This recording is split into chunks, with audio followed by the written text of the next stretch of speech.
1943 États-Unis. La Deuxième Guerre mondiale fait fureur et continue de créer son lot de malheurs. À Manhattan, plus précisément au numéro 401 de la 118e rue, c'est-à-dire à un bloc de l'Université de Columbia, habitent en secret quelques jeunes esprits parmi les plus brillants de leur génération. Normal, ils ont été soigneusement sélectionnés par le gouvernement américain dans un programme classé secret défense et dont le but était de mettre sur pied des meilleures stratégies afin de gagner la guerre.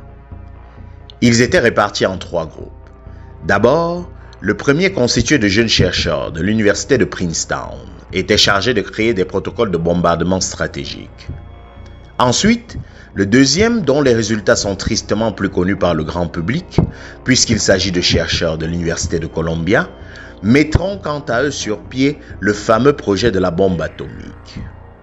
Enfin, le dernier groupe était constitué des meilleurs mathématiciens statisticiens de l'Université de Columbia et leur but était justement de créer des formules mathématiques très utiles pour la victoire finale, comme celle qui permettait de calculer la meilleure trajectoire qu'un avion de chasse devait suivre dans le ciel pour continuer à tirer avec précision sur l'ennemi malgré les mouvements. Dans ce groupe en particulier, se trouvait un jeune immigré juif qui avait fui in extremis l'Autriche et était considéré comme le plus brillant de tous, et ce de très loin.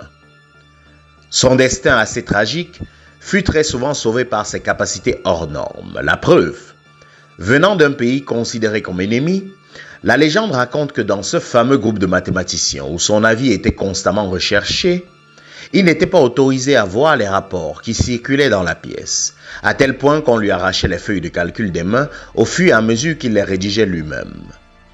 C'est aussi pour cela que l'armée choisira de lui confier la résolution à lui et à personne d'autre d'un énorme problème qu'ils avaient intérêt à résoudre, et ce dans les plus brefs délais, à savoir comment blinder de façon efficace les avions de chasse et empêcher les tirs ennemis de continuer à les faire tomber comme des mouches.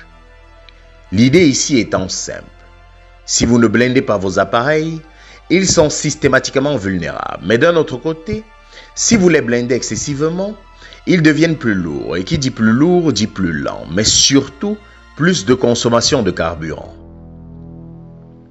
Lorsque l'état-major pose la question aux jeunes prodiges, ils ont déjà une petite idée de l'endroit qu'on devrait blinder. Et bien évidemment, il s'agit de la partie la plus touchée par les balles, à savoir le fuselage. Très contents de leur analyse, ils demandent la confirmation qu'ils ont vu juste. Et c'est alors que la réponse de notre génie les laisse sans voix. Il fait comprendre que le blindage ne doit surtout pas être appliqué aux endroits où il y a le plus d'impact, mais tout au contraire.